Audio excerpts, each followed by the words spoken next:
Hello, everyone, and welcome to another great episode of Stars of Big Sky Country, that series that spotlights those at the high school, collegiate, or professional level that have made an impact right here in the 406. This is episode 12, our season one finale, and man, we have the perfect guest with a stacked resume to join us for such an occasion. Him and I actually caught up a couple of years ago when I was a reporter with KFBB, but he is one of Great Falls' own, now playing with the College of Idaho Yotes. Give it up for the now national champion Drew Wyman. How you doing, man? I'm doing well. How are you? Doing great, man. Like I said, it's been a minute. Last time it was in a news studio. We were catching up after your first NAIA national championship.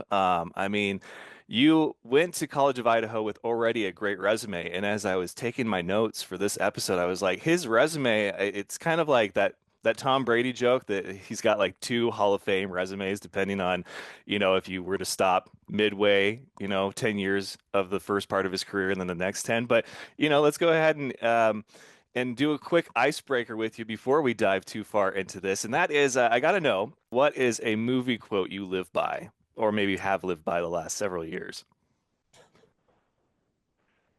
If you're not first, you're last. From Talladega Nights. You always got to go for all of it, right? Yeah, man, and that's perfect because as we get ready to look over your resume for our resume rundown, that is, you were first several times. But real quick, since we're catching up from the last time we spoke, and giving everybody a peek into the life of Drew Wyman for the first time, if they're fans of Stars of Big Sky Country, the real question, of course, is what's it like to be you, Drew Wyman? That's a great question. Right now, what it's like to be Drew Wyman is just busy, honestly. I'm getting married in July, recently Congratulations. engaged, so working on wedding planning right now. Just finished up basketball with the national championship. Um, Obviously, finishing up graduating with my undergrad in biomed and applying to PA school right now. And actually, I'm just working on getting the job, picking up some clinical hours. So right now, it's just on the grind and busy, but it's all good things. All good things, but very busy. And you are the perfect guest now because I had like several kind of, fun questions for the second half of the interview. But now with you getting married, I can pivot that because I've been married. I am married. I should say I've been married. I am married. And can recall all the fun stuff about the wedding planning process. So we'll get to that though. But yes, your resume rundown. Drew Wyman, former Great Falls High Bison, was the 2021 Gatorade Player of the Year, aka Mr. Basketball. Went to the AA state finals, two-time All-State honors, three-time East AA All-Team. I'm guessing is how that is supposed to be worded. And in high school, number one in the classroom. I say again, number one out of 245 students academically, which wow, is all I can say about that. Collegiately, All-American, third team, three-time first team All-Conference, freshman of the year, All-American second team, and now a two-time NAIA national champion. Man, very impressed. Did I miss anything? I think they just came out with the All Americans again. I was second team this year again.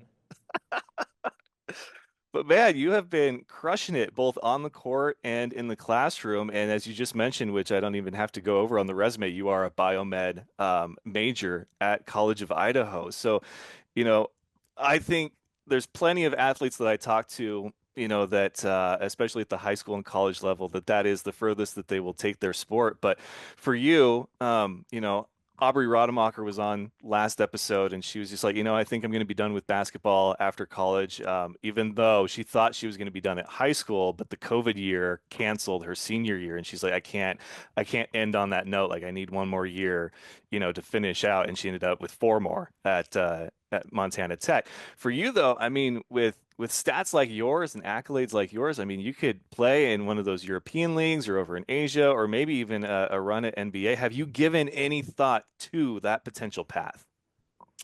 That's nice of you to say a run at the NBA. I'm not quite sure I'm on that level, but yeah, I've considered possibly playing overseas or something like that. But at this point in my life, I'm at a spot where I'm pretty satisfied with my basketball career, and I'm mostly just focused on growing in my relationship and preparing for marriage.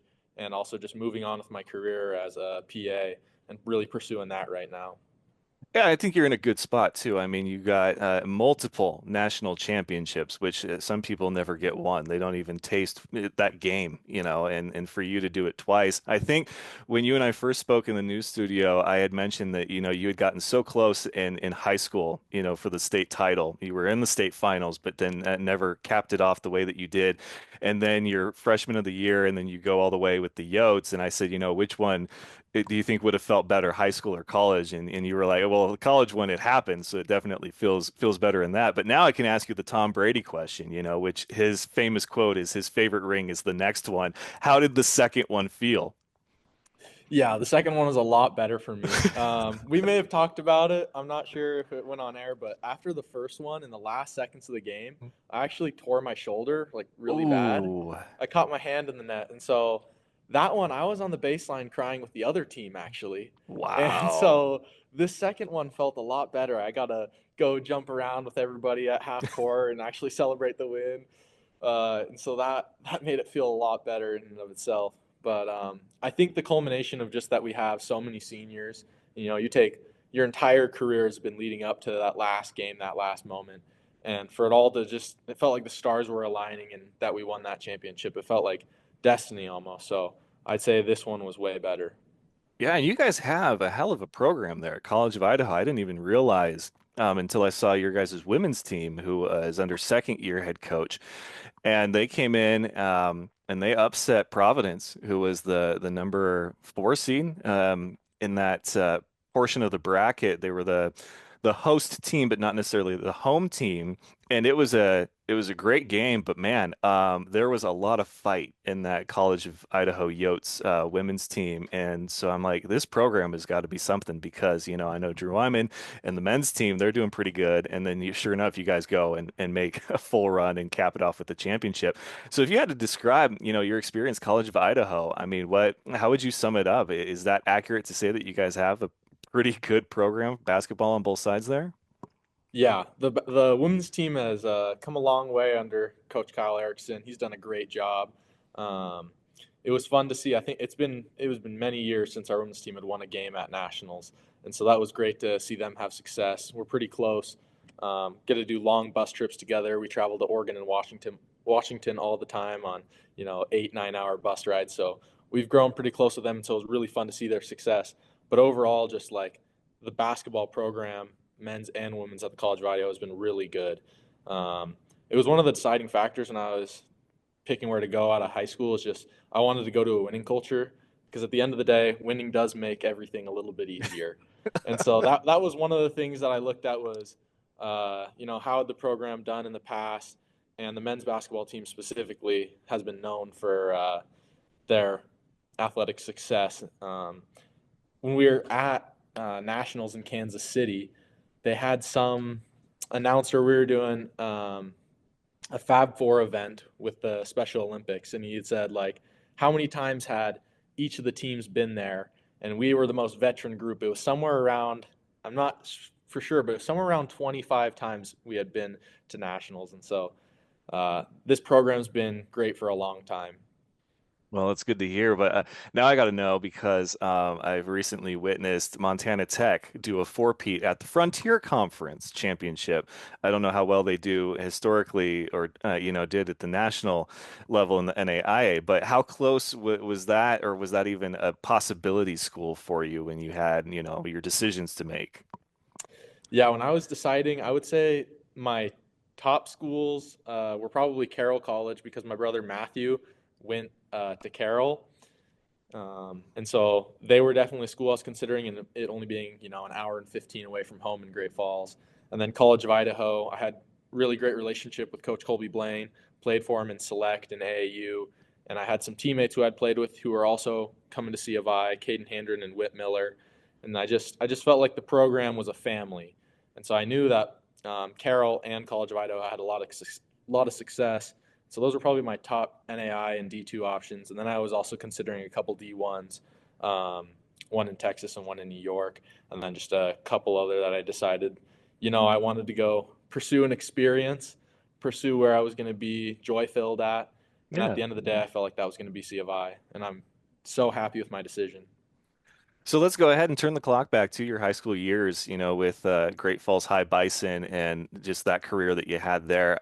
One thing that I like to ask everybody here, because obviously you're either from Montana or you've spent a significant portion of your career here in the state where, you've left your mark, and you very much left your mark with Great Falls High.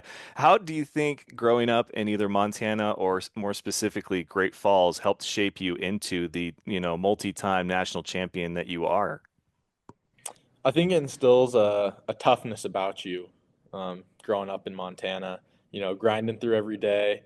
Coach Howard had some hard practices for us when we do results with Dan Guru, shout out. He really challenged us on the court to, grow every day and become better. And I think when I got to the College of Idaho, that was a separating factor. And a lot of Montana guys, I think, have that toughness about them, about coming in and getting to work every single day, no matter how you're really feeling.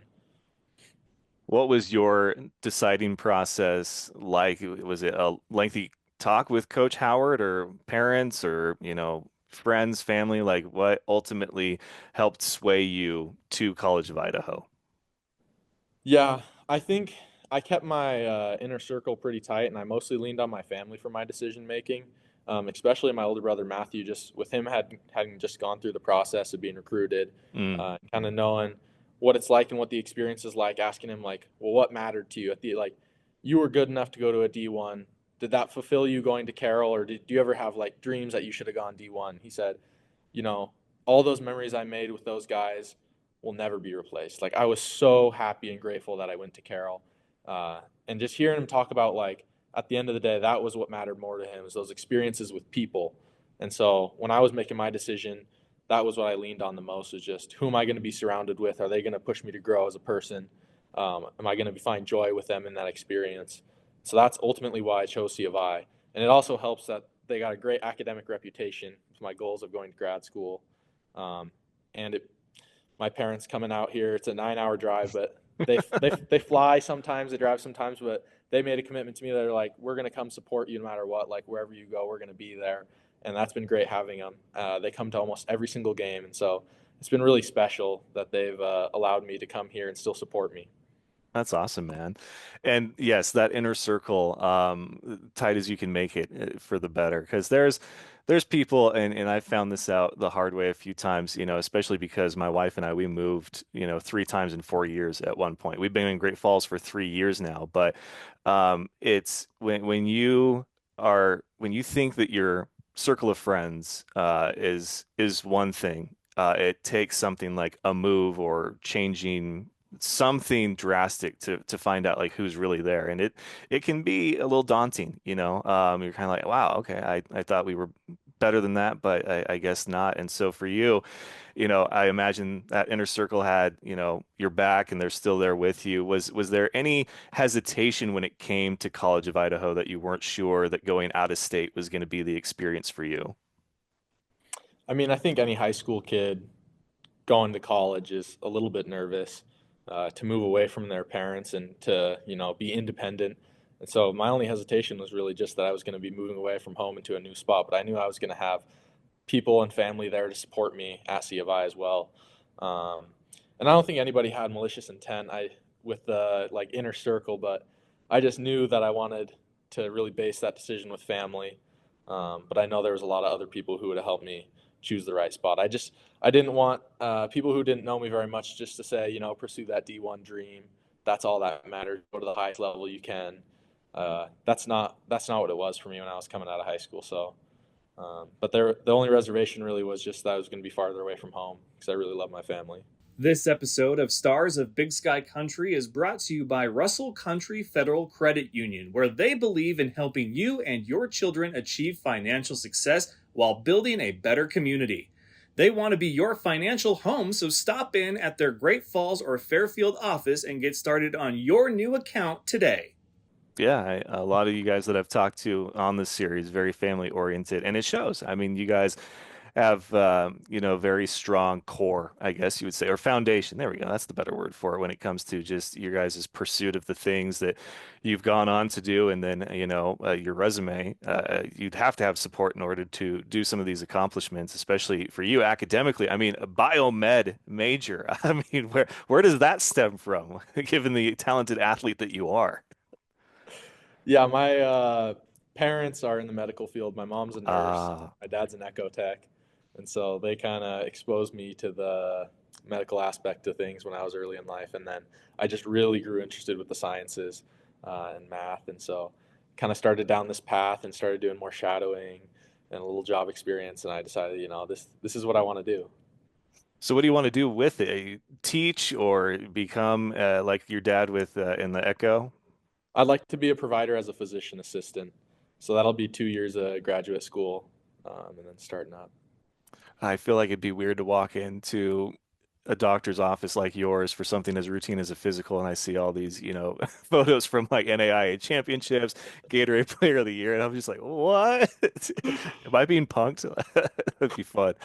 But hey, man, it's your life, it's your dream, live it, and I think that's great. So I gotta know because I've talked with actually just before you and I had our sit down a couple years ago, I was doing these three sports senior spotlights, and one of them was Ashlyn Jones, former Great Falls High Bison as well. She decided that high school was going to be the end of her athletic career, and she was a phenomenal academic student as well. And I asked her how do you do it? Like when do you sleep? Do you sleep ever? And she just said, it's about saying I've got the time to do it now, so I need to do it now and get it done, and then I have time for everything else later. I assume everybody can be different, but like, what was your secret to not only being great on the court, but in the classroom as well? Yeah, it's really about finding a balance. You still need that social aspect in your life, and Oh yeah. so even if it's scheduling time that hey, that's when I'm going to go hang out with some friends or go to a movie or have a fire or whatever it might be, scheduling that into your times and being intentional about it. I think one of the biggest things for me, uh, I learned this in the J Foundation. They talk about JOMO, joy of missing out, and it's finding those Oh. things that you do, but they don't really fill your cup. And so, can you drop those things from your life? And so that's kind of something that I've added into my life of like, does this really fill my cup? Should I be doing this? And that's kind of helped me narrow down my focus and energy into the things that I really care about. But it's definitely hard to have that balance in life of getting your academics done, athletics, social life, and keeping everything in order while still getting enough sleep. Something I didn't do my first semester of freshman year at all, but I think I've learned, sleep is valuable. If you want to be efficient, you got to get your sleep. If you don't want to get injured, you got to get your sleep. It's really like a super drug, so it's still important to get your sleep. I love my sleep. So yeah, you're singing my tune right now. Sleep is fantastic. But man, there's times you'll get caught up. I remember this happened to me, I think just the other day. I woke up refreshed and everything, 8:30, but my wife was still asleep, and I was like, I'll just go back to bed, and we've got nothing planned today, so it's whatever. And then 4 hours later, you wake up again. You're like, what? Like what? What happened? Like where has the day gone? Like it was supposed to be just like another half hour maybe, and no, that turns into four. So you got to be careful. But your body will tell you when it's ready to get the day started. And I think that's been one of the best things about the human body is that it will tell you when it needs things, sleep, or when it's ready to go. So good on you for finding the balance. That's what Ashlyn said the trick was too. So now you're, in the home stretch of your collegiate career, but you are engaged. So how'd you meet, and how's the wedding planning process been? Yeah, it's pretty funny. Her name is Abby Schertz. We met in the training room of all places. She's a cross country and track runner. She's probably better at her sport than I am at mine. She's won a national Wow. championship. She's a 15-time All American. Just all around great. The best person, loves Jesus. And so we met in the training room. We were actually drawing hand turkeys for Thanksgiving. The trainers made you draw a hand turkey before you left if you wanted treatment. And so I saw her put hers up, and I just walked over there like, oh, Abby Shirt, she signed it. Huh. So I put that away in my memory. I reached out to her later, and we first met up, played cards together at her house with some of her roommates, and just hit it off. Wow. And when you popped the question, did you have some elaborate scheme, or was it just kind of, this feels right? Yeah, it was a bit of an elaborate scheme. Right now, she's in physical therapy school in Texas, and this is her first year there. So she did 4 years at C of I, and then did a fifth year here in a certificate program, and then started physical therapy school. And so um, she was at school and coming back from Texas this Christmas time, and I had my she was on winter break and I had my, Christmas break from basketball for about a week. And when I was coming back on December 29th, I flew in and she was picking me up from the airport. I had one of my buddies also come to the airport and drop me off the ring. And then when she picked me up, we had this elaborate plan with her sister, who's a wedding photographer, that we were gonna meet up with her for just a brunch. And then her sister Sadie called and said, "Yo, I'm running late. Like, it's going to be 45 minutes. Can you just hang out?" And so we went to a park in Boise that we had planned. I convinced her to go there after a lot of negotiating. I had to get her coffee in order for her to go to the park because it was a little bit cold outside. And so we got to the park, walked around, and her sister was hiding in a bush. And I dropped down on one knee, and that was that. And it was just a pretty special moment. But it was definitely an elaborate plan that had to make a lot of adjustments on that day to make it happen. But it was all worth it.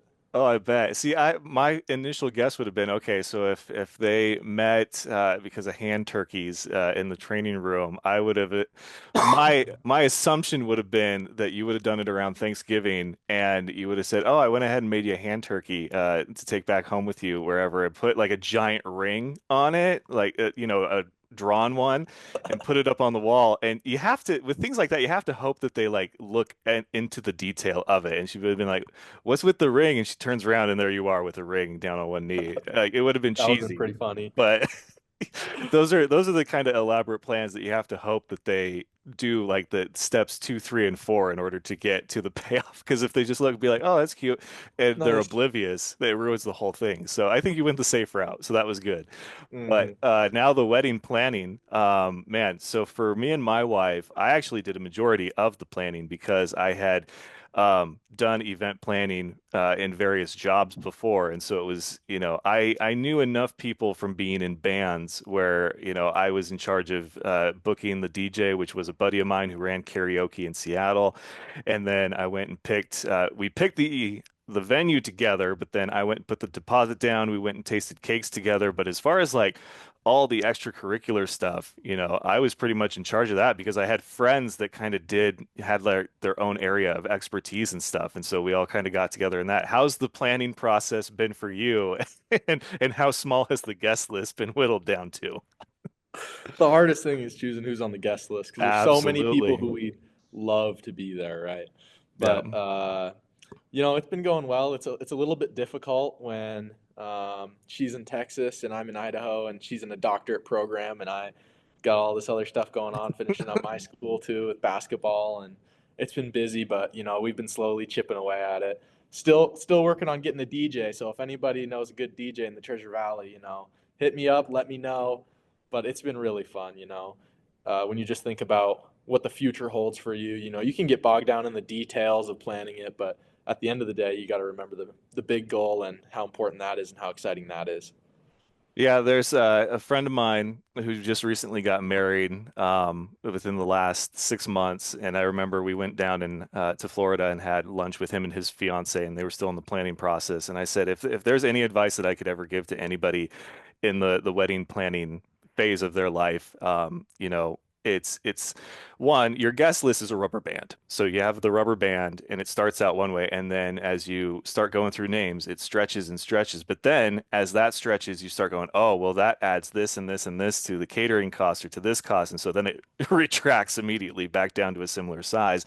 But I said the second that you guys are having a conversation about guest lists and DJs and things like this, and the wording changes from us to them, that's when you have to kind of assert yourself and draw the line because it's not for anybody else but you guys, you know? Mhm. And so the more that you guys catch yourself saying, well, if we did this for then they or for them, and that's when you've kind of taken the focus off of you guys. And the focus needs to always be you guys. And it's going to suck for some people. Absolutely. There's been weddings I've wanted to be invited to that I wasn't, or that I was invited to and I couldn't make it. But at the same time, it's like, you know, it's not about me and if I can make it or not. It's about them and their day. And as long as they had the people there that mattered, that's all that matters to me. So, you know, you guys will you'll get through it and it'll be a great day, I'm sure. But just make sure that the focus is where it needs to be, and that's you two. You know, Yeah. that's the best advice I could give you from somebody who's been there. Yep. And I think keeping the focus on God too at the center of Oh, all of it too absolutely. as Yeah, well. yeah. Yeah, Yeah. no, no, first and foremost, yes, a day for him and for you guys. Unfortunately, he doesn't cover the catering costs, so you got but it's Yeah. all right. You guys, I'm sure will have a great wedding. So a couple of the last fun ones here. I mean, we kind of had some fun with the wedding and engagement talk, but the phrase "Montana tough" came up probably 3 or 4 episodes into this series by Irish Firthmeyer, another former Bison. How about that? And so we've discovered that it is a very real thing. Aubrey Rademacher went so far as to say that Butte tough is actually a real thing. But what does Montana tough mean to you as a former Bison, and now that you've had a chance to experience Idaho? Yeah, I think I talked about it a little bit earlier, just having that gritty attitude that you're going to go to work every day and you're just going to show up no matter what. Uh, and I think that's certainly what everyone perceives Montana Tough as well. You know, cowboy up type thing. But what I hope for Montana Tough, and honestly, a lot of the western states like Idaho, Wyoming, Montana, is to grow and redefine what toughness really looks like. We have the cowboy up attitude that you know you deal with all your problems in silence, and what I really want is for toughness to zoom out and kind of focus on mental toughness and being able to reach out for help when you need it. We've talked about that a lot with our C of I program. Um, you know, you have to be bold enough to have the conversations with people who are reaching out to you, and you also have to be bold enough to have the conversation if you need it. And so, kind of redefining what toughness is and being vulnerable is where I hope that Montana, Idaho, Wyoming are headed with it. I love that. Yeah, there's been Colin Runge, who's a huge mental health advocate. He was on the series earlier, and he's very much of that same mindset. He wants that to be the direction that it goes. And then even Mason Crawl, who's currently with Great Falls High as a senior, he was on the first episode. He's been doing a lot of really good work with men's mental health awareness at the high school level. I said that's where it really needs to start. It really does. And so you guys, the three of you, I think all doing great work, all great people to be entrusted with that kind of work. So yes, please keep going in that pursuit and do whatever you can and hopefully get more to join the cause. Idaho and Montana, they're neighbors. Yeah. But what are some of the key differences you noticed when you first got there and in the 4 years you've been there now? Yeah, it's been it's been more similarities than differences. You know, where I'm at in Caldwell, it's a smaller community surrounding the college and a lot of strong support, just like how we had at Great Falls High. Um, but then Caldwell is connected. It's within the whole Treasure Valley. You know, you got Meridian, Nampa, Boise, and a lot of people. And so there's always been something to do if you want to go do something. There's always something to go do just within like a 30-minute drive. And that was a little bit different than Great Falls. You know, you kind of just have Great Falls and you got to drive far if you want to go to another city. So that's been a little bit different. I think there was better hikes in Montana. And I'm big into that. That's my favorite thing to go do in my free time, and so that's been you know a little bit more of a bummer. People, you know, it's about a 3 hour drive to get to the better ones here from where I'm at, and so that's been a bummer. But overall, they're more similar than different.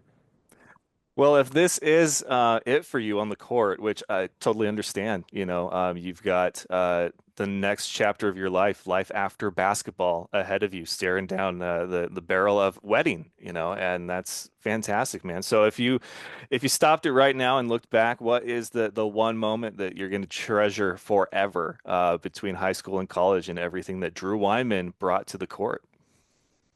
The one moment I'm going to treasure. There's been a bunch of small moments that aren't winning games or anything like that. It's just riding on the bus with teammates. One thing I've really enjoyed was our team retreats that we do to McCall, sitting around a fire, just hanging out, talking, just enjoying people's company and sharing experiences together and the small stuff, sharing meals together. That's been it's just been that it's been the journey that's been important to me, not necessarily any end result with the national championships or any award. We talk about in our program like legacy driven. It's not what you leave behind is not what is engraved in stone monuments, but what is woven into the lives of others. And it's been a focus on the journey and the experience that's something I'm going to remember forever. Just the people I've met, the experiences I've had that are going to stay with me forever, not necessarily, the national championships and all of that. I really just found joy in the process, I think. Yeah, I was gonna ask, which moment was, I guess, bigger for you? Because you mentioned you hurt your shoulder in the last national championship. You guys won, but you weren't able to celebrate. You were kind of nursing that injury. Was it coming back the next season and being at as close to 100% as you can get? Because I know that there's for a lot of athletes, there's that kind of window of doubt before they actually physically get back into it and test out their bodies, or was it being able to celebrate this time around with the second championship? I think I'll remember probably the first one more just because I got injured and, I had to make a decision after that of, you just achieved what you set out for, winning a national championship. You have what you wanted. Are you going to go 100% in your recovery, or are you going to let up a little bit and say, I already got what I wanted? And for me, that wasn't really an option. It was, rehab for hours every day, get my Jeez. shot back, get my conditioning back. And I only came back 2 weeks, I think, before season started to contact. And so there was a little bit of a mental block there in shooting for a little while, but, my teammates and my coaches and my preparation instilled confidence in me to just continue shooting, and it improved as time went on. But we fell short that next year in the Fab Four against Langston, and everyone was really disappointed. But the path to success isn't linear. There's going to be setbacks along the way. The injury was a setback. The loss in the Final Four was a setback. But then, our graduate seniors decided to come back. Everyone came back, put the work in for a whole nother year just for a shot at another title. I mean, it paid off, but it wasn't a straight line, just winning, winning, winning. And so, Yeah, never is. you got to grind through those tough moments, and I think we're all the better for it when that happens. So I think I'll probably remember the grind after winning the first one, but also just the second one of looking back and saying, we really did that. We overcame so many things, and I think we're better for all those challenges. I love that. That's awesome, man. Well, thank you for sharing those moments with us. Last two things for you. First one is when it comes to your wedding day, I know that a lot of guys in athletics, myself included, will save certain rings for special occasions. So I just wanted to know if you planned on wearing your two national championship rings on your wedding day, so that your wife, your will-be wife, can add a very important third one. I'll probably keep them in the box, but I'll focus on just the wedding band for that day. Fair enough. Yeah, but it's Oh, been that'd be it's been funny. quite a journey. Yeah. Well, hey man, the journey doesn't end. It continues for you. Biomed, I can't wait to see what you do outside the court because, like I said, you've got the academics and apparently the family lineage to go there, and you can do pretty much anything you set your mind to. But it's been great catching up with you, man. One thing that we like to end every episode on is a tidbit of wisdom or advice from our special guest, and today it's Drew Wyman. Special advice for the audience, I would say. I talked about it a little bit earlier, but if you're ever in a difficult spot, reach out for help. You're loved, you're valued. You know that. Reach out for help. Don't suffer in silence. People are there for you. That is perfect for our season one finale, catching up with Drew Wyman, former Great Falls High Bison, now multi-time national champion with the College of Idaho Yotes. Man, it's been so great catching up with you. Don't be a stranger, and thank you so much for your time today. Thank you. All right, so folks, until next season, we'll have a whole new lineup of athletes from all over the state of Montana and who have made an impact in the 406. But until then, I'd like to thank my guest, Drew Wyman. So for Mr. Drew Wyman, I am, as always, the team man, Richard Teeman. And until that next season, you can catch us among the stars of Big Sky Country. We'll see you then.